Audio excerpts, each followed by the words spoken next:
Well, right now, many in Seattle's Chinatown International District are asking why. Why did vandals target a public art exhibit featuring Japanese American history? The damage was discovered yesterday on Martin Luther King Jr. Day. King 5's Brady Wakayama joining us live in the CID with this story tonight. Brady. Well, Joyce, we're in Nihonmachi Alley, just next to 6th and Jackson. Now, the graffiti on this art exhibit was removed earlier today, but people I spoke with in the neighborhood say that the pain is still felt. A clean slate for pain that can never be erased.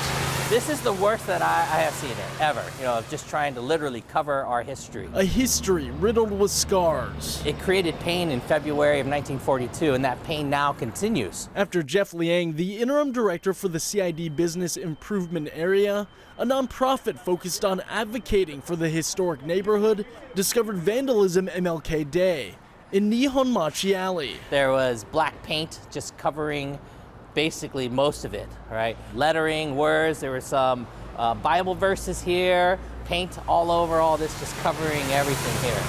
This public art exhibit is part of the Wing Luke Museum, which unveiled it back in 2019. On one side is informational panels highlighting 4 landmark Japanese businesses in the neighborhood, while the other features a mural memorializing the incarceration of Japanese Americans during World War II. When I see that graffiti, it really reminds me of what my family went through, coming here and what they had to endure just, to prove that they belonged here. Joseph Shoji Lockman lives in the CID. He has family members that were forced to those incarceration camps. Despite that being decades ago, he still feels this community is being treated unjustly as he advocates for more resources. In the city and the county, I really think there is so much more that that they can do to invest in this neighborhood and its well-being, its growth. Growth that Liang believes takes everyone to step up. Everyone who's watching the story, you got to come here. If you love this neighborhood, if you want to be a part of this neighborhood, you want to see it thrive, we need you to be here. And it's still unclear who or when exactly this crime took place, but Liang says that the owner of the building plans on filing a police report soon. Joyce? And you mentioned that this is a public art exhibit put on by the Wing Luke Museum. What's its response to this vandalism?